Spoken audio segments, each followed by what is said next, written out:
Do you reckon you'll ever... I don't think there'll ever be a community like this at all. I don't.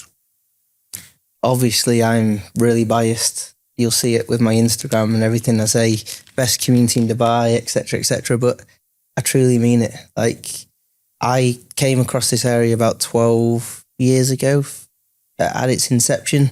And I was like, wow, this place is incredible. I went home, told Soph about it. And then I don't know who I spoke to. Might be you at the time. I said, I need to do this area. For me, it's the best community, best villa community in Dubai. Everything has its pros and cons, but I absolutely do believe it is the number one. You only bought this house. Obviously, I've known Darren for 14 years now, and you bought it. When did you buy this house? 6 years ago? Just after COVID, so 4.5 years. So 4.5 years ago. This wasn't here, was it? This picture window wasn't here? No. This is the best thing you put in the... It is, because of the view, which you can see is incredible. There's no better view than this. Yeah, and that's why we bought it. The one thing I do regret when I modernised all these back windows, it took away from the character a bit, which is one of the big selling points of JGE, the character of the properties. So I think if I renovated again, it's something that I would take into consideration. But you've still got the character at the front of the house, haven't you? And obviously the back. I don't think there's many better houses on this estate. I honestly don't believe that. It's every time I come here, I'll come for a barbecue or something. There's nothing like it, and especially when the golf's on as well. Do they have what do they have over there? They have a stand there, don't they? That's where they usually have the. It used to be the Barasti tent. What is it now?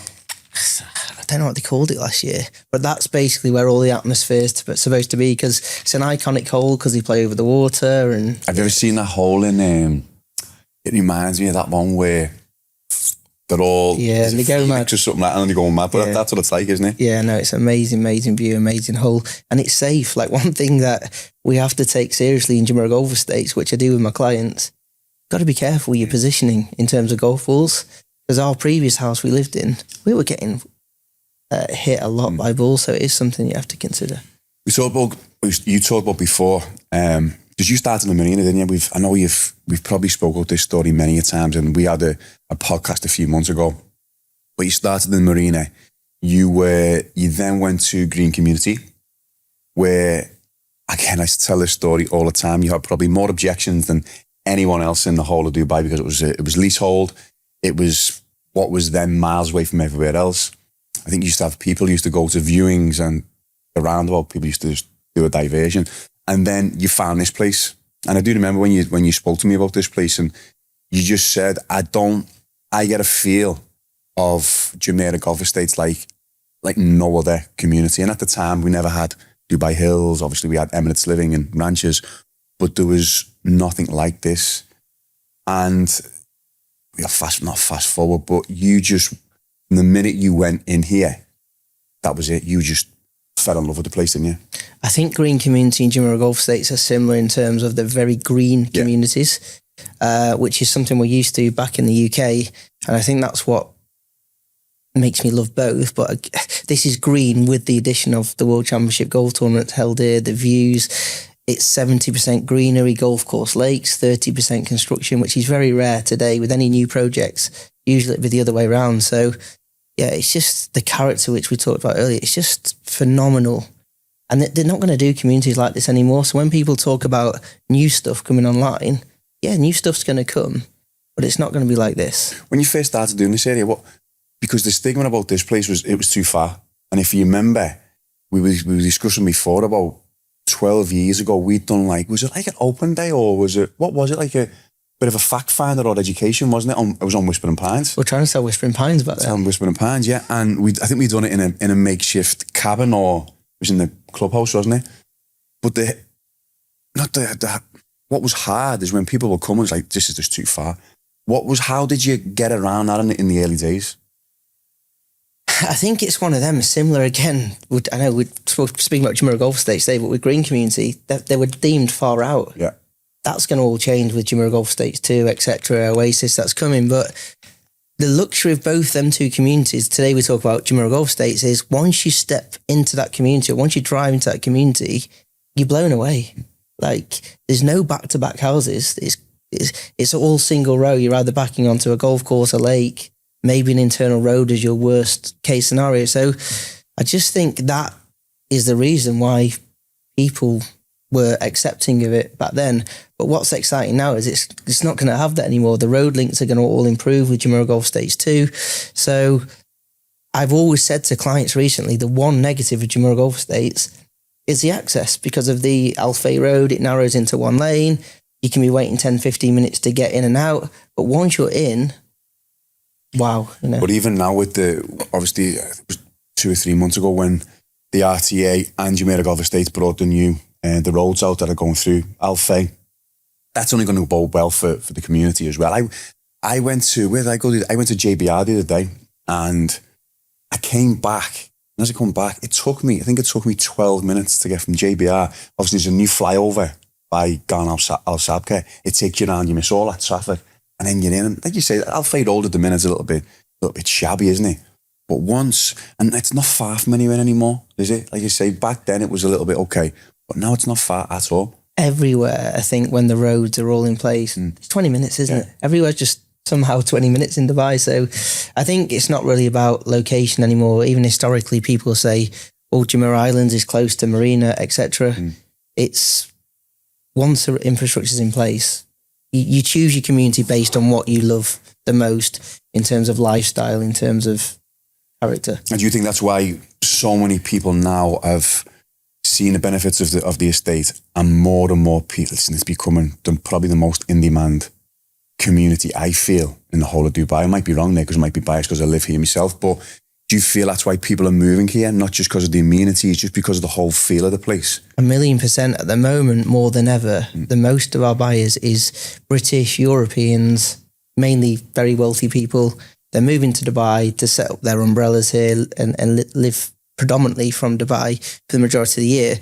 And what I'm witnessing is they're going around to Dubai Hills, to Al Gaf, etc. They're ending up back in Jumeirah Golf Estates because it's so similar to the UK, so similar to Europe, the offering here, the golf buggy lifestyle and everything that comes with it, that it really is an exciting time for Jumeirah Golf Estates. Do you know what I think it is as well? I think even now, what are we at? 1,300 units at the minute, properties at the moment, villas and townhouses. That's excluding a landless, which is apartments. And I think the road around it, the perimeter of Jumeirah Golf Estate, it's around 9 kilometres. But the epicenter is the clubhouse. And it feels, even though it's quite vast, it feels still quite a small, intimate estate, even though it's quite big, because of the golf buggy feel, because the epicenter is the clubhouse. And I believe that's what does attract, and when people do leave, because I've had friends who've come on here, been here for a couple of years, moved off, and then thought, you know what, this is where I've gone to, it's just not for me, for many, many different reasons, and come back because the feel is just different from anywhere else. We believe that. I believe that. That's why we've grown our families in this area. Not just me and you, the owners of our company, most of the directors, partners, we all live here because we love it. We're not here for financial gain or for this, that. We're here for love. We love the community and we want to bring our families up here. So yeah, I completely agree. The clubhouse lifestyle, the kids love getting on the buggy. You go up there, take them to the clubhouse for food, drinks. Like today, Lucas will come home from school, Sofa getting straight in his swimming gear, take him up there and have his swimming lesson. So, I mean, what community can you do that in? So there's so many things we can go to, we're blue in the face, but it's just an amazing community to live in. We're getting to the point now with my eldest son, Freddie, and he's just obsessed with football. But he's been now running up to the clubhouse on his own. And obviously you've got the tap house. It's called tap house now. It's not Merchant Meat anymore, is it? And there's a green there. And he'll just go there and he'll just kick a ball, just play football for hours on end. Or then go to the clubhouse. And he, even though we're a little bit apprehensive of letting him go there, he just want to come back. It's safe like anywhere in Dubai. But anytime he goes up, and I'll just follow him up. And there's always a game of football going on the green, or they're in the pool playing. It's just, like I said, I'm very, very biased towards the place, and I've been, not so much as what you have, because obviously you're selling properties, but all these communities that I've been to recently, I just still, I get lured back into this place, you know. It's like, I just don't think, and the amenities as well. What I would say though, I do think they, or we as a community, have to be careful by not being left behind. There's no football pitches or anything like that. Whereas you go to the newer communities, that's becoming a bit of an issue, I think. Yeah, I think there's good spaces for it as well. Like we talk about Merchant Meets, is the grass verge opposite. Can we get a football pitch in there? Can we get a basketball court or something for the older kids? You got the Redwood Avenue Park. We've got space to play with. We could probably do with a few more offerings. And JGE, though, they are usually good at reacting. They are good at changing things if it needs changing. So probably something that we need to look into. People that are buying from you, would you say they are local? Are they coming from overseas? Are they a lot of referrals where people have came and then they've give you their friends and family? Where are the buyers coming from at the minute? There's three types of buyer at the minute. You've got the people who are sitting on a lot of equity and they're upsizing. You've got the people who are cashing in on a lot of the equity and they're downsizing. So they're your main internal movers. Then you've got your investors who are buying to flip. And then you've obviously got all the wealthy guys who are coming in. The wealthy guys who are coming in, they want turnkey. So a lot of the investors are seeing opportunity to buy something run down, bearing in mind the majority of the houses here are 10, 11, 12 years old, fully renovate it, fully furnish, because in the old days, it wasn't a thing to furnish a property. It'd be like do a renovation and that's sort of good enough. But any renovation now with investors, I advise them completely make it turnkey with all the furniture, because the guys coming in, they don't want any hassle.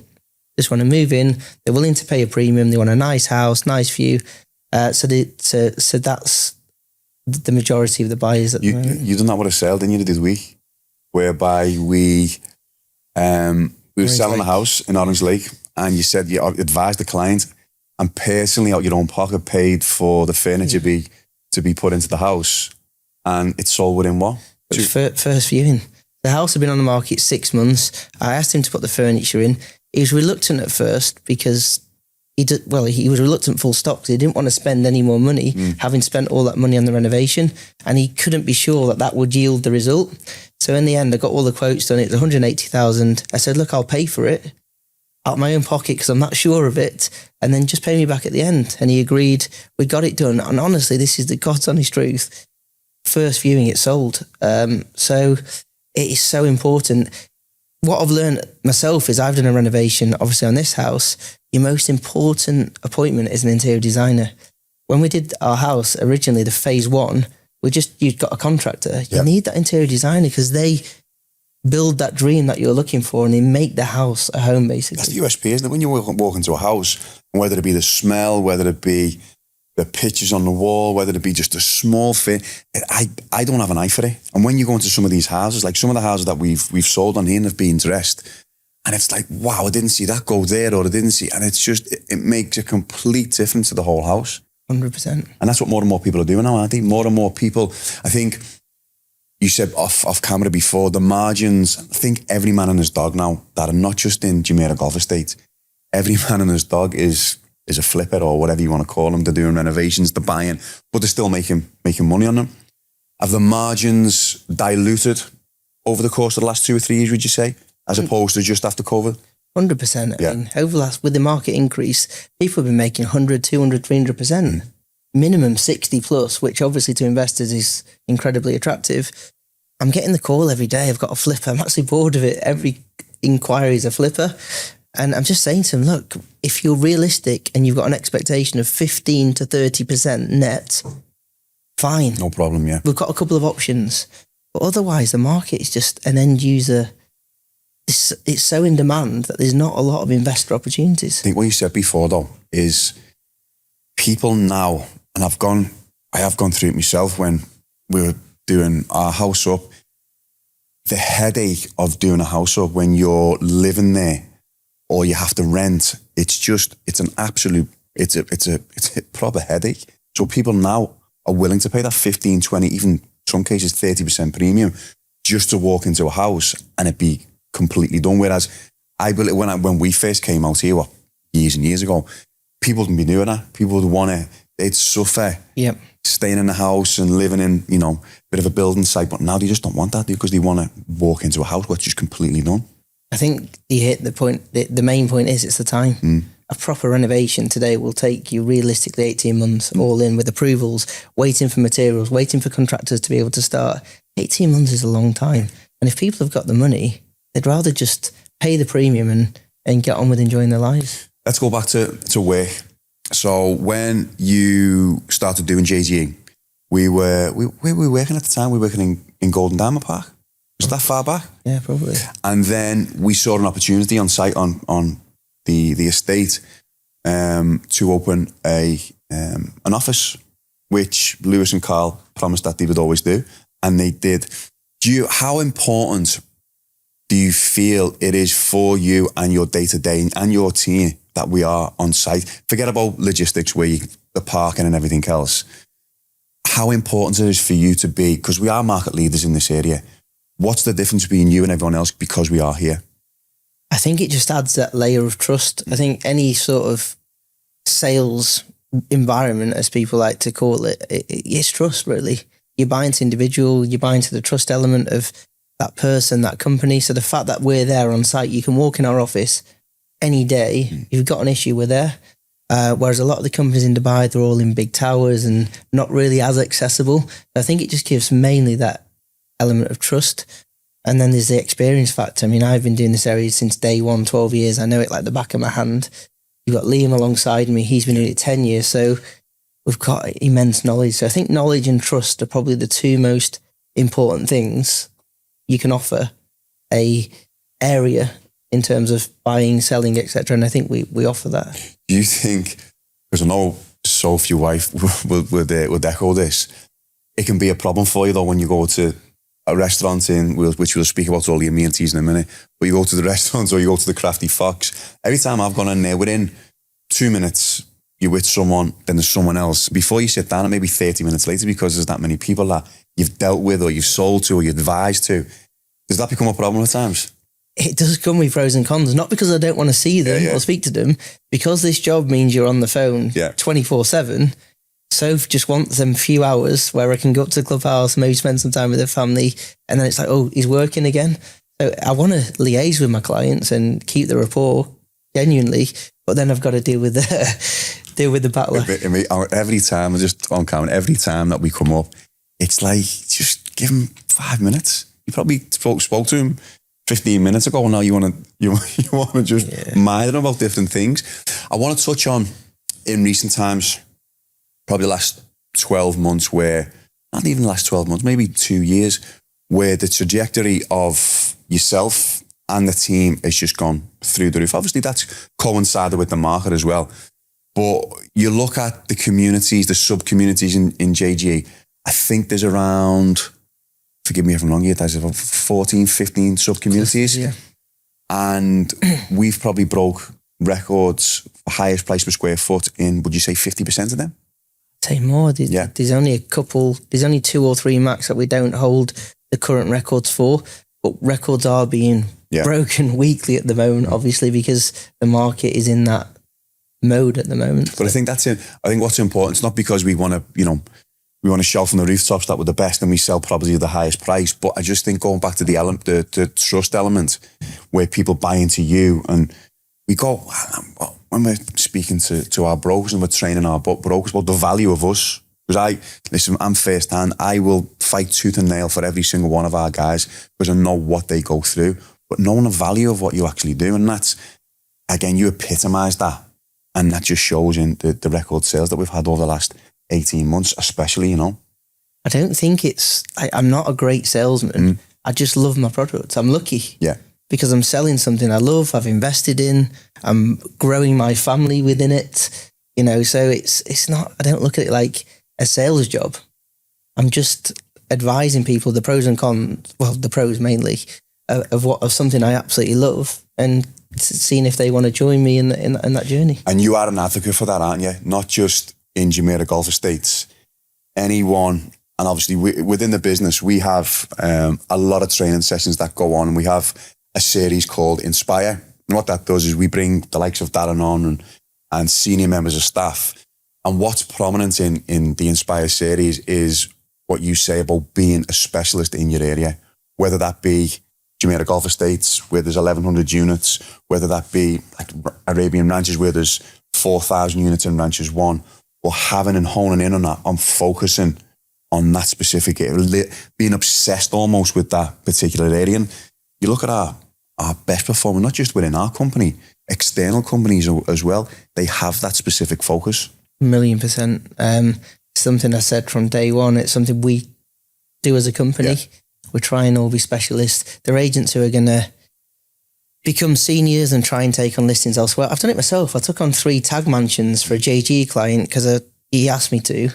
But I said to him after 6 weeks, I said, there's no point in me doing this. I don't know the product. And if you haven't got 100% knowledge, don't do it. So I passed it over to one of the tag team and I said, look, you look after this because this is your baby. So my biggest piece of advice to anyone doing real estate is get your niche area and stick to it. Don't try and be a jack of all trades. But let's say if someone new was coming in and you were to say that to them, they'd say, well, it's easy for you because you're a specialist in the area, you've been here for 14 years.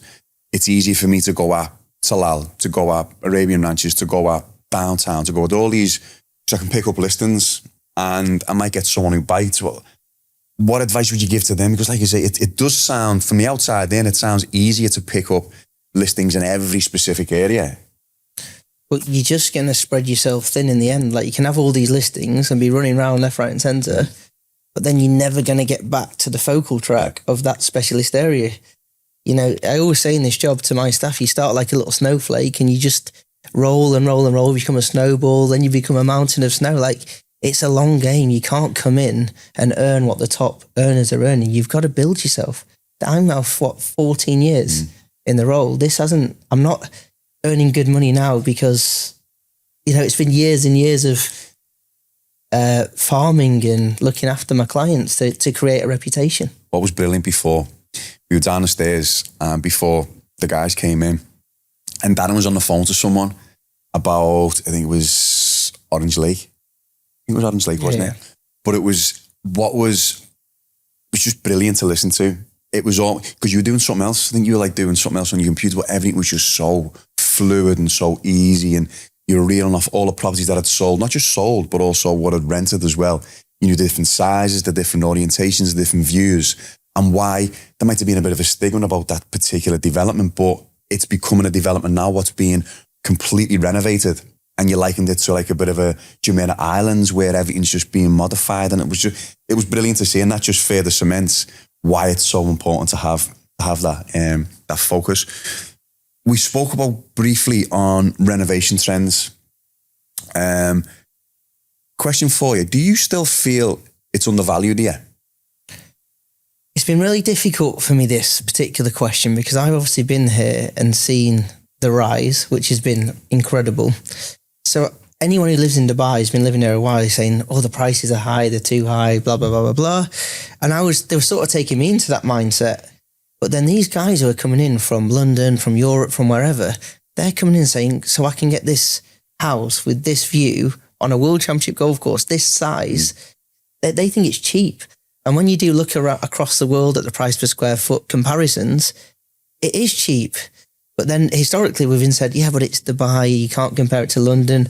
But now I think for the first time we can compare, because people don't want to live in London, they want to live in Dubai. So it's been a really interesting period, this, where apparently, the properties are undervalued and there could be further growth. I think that's where people get clouded because of the amount of, especially us, the amount of time we've been here and we have seen what it's come from. And two, I still think it's massively undervalued. When you look at other developments and where they're located, okay, sometimes the USPs of that particular house is unbelievable, whether it be the plot or whatever it might be. But I think, let's say, what are we starting at? Entry, 3,000 dirhams per square foot, which works out around about £600 per square foot. You look at anything, let's say, on a championship golf course, anywhere around the world, that's going to be at least 50% more, 75% more than what we're still paying here. It's still massively undervalued. I said to one of my highest level investors about 3 weeks ago, and it still sticks with me to this day. I said, look at the price. Look at the prices though. And he said, yeah, but look at the prices in London. And I said, yeah, but that's London. He goes, well, go and live in London then. And it was such a good point. Like, why are you not living there? Yeah. If it's so good, go and live there. And so it's such an interesting period. Like, are we in the middle of the biggest boom ever that's going to potentially double again? Because it could be, if all these people keep coming and Dubai continues on this trajectory, maybe it is. And that doesn't look like it's setting up. I think the stat the other day was 1,000 people coming into country every single day. And we'll touch on Jumeirah Golf Estates too, but with 11 to 1,200 units on site, there's still a massive demand and a massive undersupply from what I see on a daily basis. And there's one thing that's just come to mind then. When you are dealing with your owners, obviously it's every time when we want exclusivity, that's first and foremost, and we'll talk about why we want exclusivity.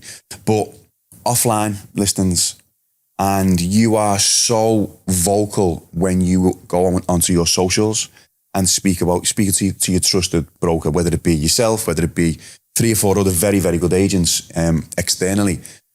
But what would you say in terms of ratio percentage wise we sell and the wider market sells in Jumeirah Golf Estates properties that are offline and not on the portals? We did a report, I think about 6-7 weeks ago. There's a point where in 1 month, 60% of our properties were sold offline. And we're in this market at the moment where everybody thinks they're a real estate agent, their friend's a real estate agent, that they want to become real estate agents because it's all so easy now, obviously, apparently, until people start doing it, realise it's a really tough, demanding role. And there's a lot of people who are not registering with a local area specialist, particularly like someone like us who has an office in the area. We're really on the pulse. I appreciate some companies are claiming to be specialists, but they're not. But these people are missing out because if 60% of houses are selling off market, you can't sit there with an alert on Property Finder hoping that property's going to appear online, because there's one I just sold last week, Firestone, on the Earth course. I mean, that's one of our most in-demand things ever. Look at this one client who's registered with us. We've been out with him. He was waiting, told him it's coming. He buys it. Nobody else has a chance. So I think with the True Broker thing from Bayo at the moment, that's a really good facility to also understand who's a top agent in certain areas, because that's all done on a point system. But you've really got to be registering with the area specialist, or she could be missing out. Let's jump to Jumeirah Golf Estates 2. It got announced, about 4 or 5 weeks ago. I think there's going to be around 12,500 units coming to market. Of them 12,500 units, there's, I think, 10,500 apartments, with the remainder being townhouses and villas. What impact do you think it's going to have on Jumeirah Golf Estates, the original Jumeirah Golf Estates? I've had this question a lot recently. I think it's going to be amazing. As a JG1 owner, I call it one, it's the next chapter, it's still Jumeirah Golf Estates, but we've got the Etihad rail coming in. We've got the metro station that's already there, but it's not accessible. You've got the Mandarin Oriental, so you're going to have unbelievable, massive, amazing brand of hotel. It's going to have branded residences along with that. 5,000 seater tennis stadium, and although there's no contract signed, you'd think surely that means the tennis tournament is going to come there and hopefully get a lot more attention the golf to it. And we haven't even spoke about the golf yet, but that'll be the golf and the tennis. Yeah. The equestrian facility, I've got clients at the moment at this level who are into their horses, and they're going to the polo club, and they're going to have that on site. You've got Dulwich International School, which is signed up, one of the biggest schools in the UK. We all know how, demanding and time demanding the school pickup is and school drop off. Yeah. So to be able to buggy or cycle or walk to a school, that's going to be incredible. So there's nothing but positivity as far as I'm concerned. And I know it's a lot of units, but it's not a lot of villas and townhouses. So I think it's only going to be positive. And it's going to be designed in different districts, isn't it? 6 districts. Yeah. Different styles. There's going to be semi-detached townhouses, the villas, the apartments. Where people, I think, I've got a little bit, what's the word I'm looking for? It looks like there's 2 golf courses, but there's only one, isn't it? One golf course, It says north golf course and south, is north and south golf course, But it looks like there's two, but it's only one. No, it's definitely one course that's been confirmed to us. And they're claiming it's going to be floodlit, which is going to give an opportunity for night golf, which is something that we don't have here at the moment. So that'll be another bonus. And the retail, I mean, Wazzle, I think they're going to go to town on the retail. We have 2 malls here at the moment, but they're quite small. So I think that big retail facility will be really good for us as well. Do you think the amount of people going that are going to be living on Jumeirah Golf Estates too? I know it's an obvious question, but people say, what about the roads? What about getting in and out and so on and so forth? What would you say to them people? Well, it's not just about JGE1, JGE2. We know that's improving anyway, but you've got things like the Oasis, you've got Talal Gaff. Everyone's going to be dependent on this new infrastructure. So the Garn Al Sabka now will come all the way over into JGE. So you can have a direct line to Dubai Marina. You've got the Al Fay Road extensions though. The roads has only been an issue historically for let's say the last 10, 11 years. We've lived through that. In a couple of years' time, the access to Jumeirah Golf Estates is going to be absolutely perfect. Do you know what I'm so excited about? I'm excited. Obviously, we've just renovated our Jumeirah Golf Estates office, haven't we?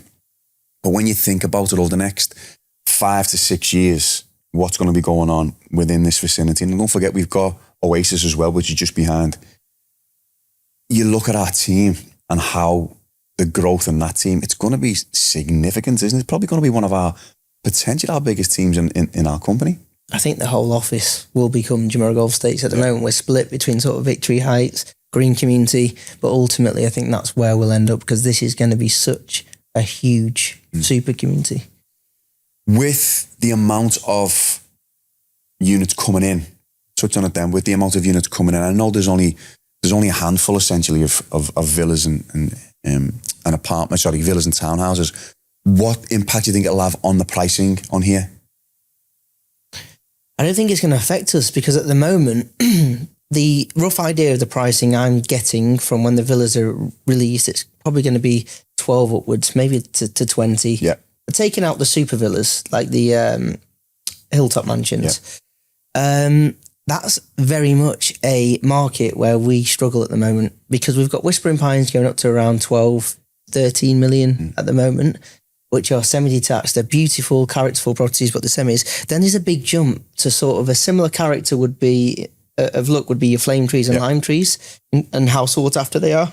They're now starting from 23, 24 million. So I think that tunnel of pricing, I think they're going to sell really, really well. Let me ask something personal. We're sitting in your house at the minute, but recently you've just agreed a sale on your house. Listen, I have my own opinion on because obviously I'm good friends with you, but what was, and again, I said that at the start of this podcast, for me, one of, if not the best house in the whole of the community. What was your main driver to sell a house? Yeah, it's been a bit of a difficult topic of conversation, but we've agreed to sell it because 15 months ago I said if I get this price, I would do it. Yeah. And I just felt like for us, it was the right thing to do. We've got a house in the UK that sits there empty. It enables me to clear that mortgage. I'm going to stay in Jumeirah Golf Estates, of course, and buy hopefully a Whispering Pines property. And I just felt with a difference of 15 million, because when I bought this house, a Firestone was 4.2, which is my favourite type in Whispering Pines. This was 5.5. There's 1.3 million dirhams worth of difference. We're talking 15 million dirhams now, and that would just enable me to do so much. I think I can have 4 cash-owned properties, my Whispering Pines, the UK, maybe 2 investments here.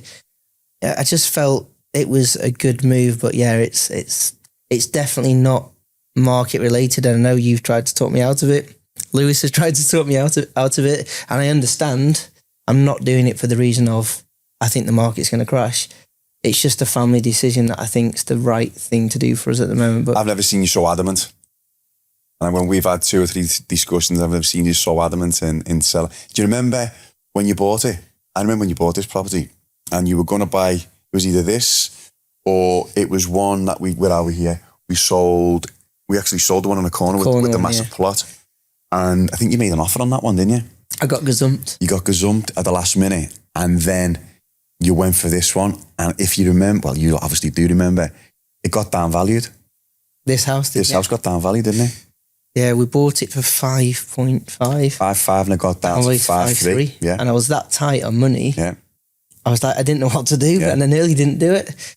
But yeah, when you're buying a house for, for that amount of money and it rises that much in such a short period, it's been a tough decision, but we've taken a call and I think it's the right thing to do. When you think about it, 4 years, what have we, 4-5x down money in terms of just after COVID to what we are now? It's in any, and going back to what we said before, we've seen what it was to what it is now.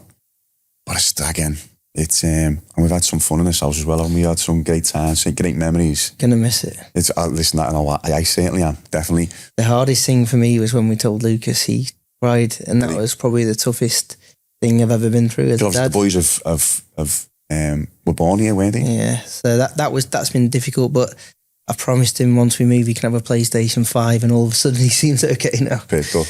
But I think it's important. I think asking you why you've done it, and a lot of people will you said it before though, I was going to say a lot of people will sell to upscale, but I think people are doing what you're actually doing, because there is so much, they have earned so much money in a short amount of time, and then they can experience or do other things with, obviously things are getting very, very expensive at the minute, and your plan is very, very clear on what you want to do. But I think more and more people are doing that as well, aren't they? I think you've got to have a bit of a reality check as well. Like, I came here 14 years ago, borrowing £3,000 off my granddad. 14 years down the line, of selling my house for £5.35 million. Like, it's a crazy story, and you can get carried away because everything is so lovely and luxury here. So yeah, it's really tough, but I think it's the right decision. How good's that story though? Unbelievable. I know there's loads of stories like that, and we've got plenty of them in our office, but to come here to lend $3,000 off Stan, your granddad, and then get to this point of what you're doing, and not just this house, and you've got other investments as well, and you've purchased something else. Just a great story. It's just, again, it just, you know what I feel about you, mate, but it's all that from where it stemmed from in the marina, doing rentals to, and everyone asks, don't they, what do you do different to anyone else, or what does our top, and it's nothing. You said before, you're not a great salesman, but you are obsessing what you do. You're the best in terms of knowledge. You're comfortable with everything that you say. And that just goes back to what you were saying before, making sure that for any new starter coming in, just hone in on 500, 600, 700 properties and make that your baby. Where do you see JGE in the next 4 or 5 years, mate? Obviously with JGE 2 coming in, where do you see the whole community evolving?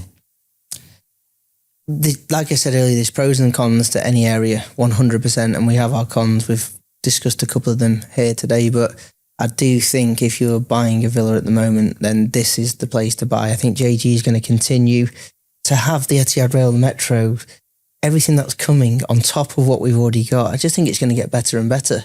Obviously, the market will determine itself. The market will go up or down, etc. But I do remember one period during the last drop, I think it was Jumeirah Islands, it was down like 30%, and we were only down 8%. Yeah. It holds its value very, very well, because most people here don't leave unless there's a real reason to leave, like if you're leaving the country or something distressed or sad, etc. So usually, even in times of panic, nobody sells. So if you're looking to buy but you're nervous on prices, the market, I think this is the safest place to put your money. I think it's safe, and you mentioned it before about it's completely different from anything else. You go down these streets and it's like a Mediterranean feel, or you're in the middle of Spain or something. Like say you're going down Whispering Pines, or you're going down Lime Street, and there's palm trees either side, and just complete different, instead of just copy and paste what a lot of developments are now. And I think what I do believe with some of these new developments, people are going to be really disappointed. Really, really disappointed. You mentioned before about sizing as well. Sizing, I don't know where they're coming up with the different sizes now. It's just ridiculous. Like 2,000 or 3,000 square foot smaller than what the actual ground floor is, or the living space is. And I just don't think, like I say, there's nothing like it character-wise, but community-wise as well. It's unrivaled. I don't really understand this modern contemporary trend. What happened there? There's a bird just hit the window. I don't understand this modern contemporary idea as well, because in Dubai it's very, very hot. Why do you want a house full of glass? And if you look historically, if we buy in the UK today, usually 70% of people, they want an old characterful cottage. They want character. So I'm surprised there's not more of that being built as opposed to this modern contemporary element. So again, from that point of view, I think it stands out. I've gone full circle, mate. I used to love contemporary. That was my go-to, everything glass, everything clinical. But now, since being around here, I've just gone completely full circle. And I think you, like me, is just, I can't see it ever moving off this estate. No way. There's one villa we just broke the record with in Redwood Avenue, the 56 million. And they did this really characterful farmhouse style. And it's not that they'd spent a fortune on materials, but they created this really nice home and it was unique and it broke the record.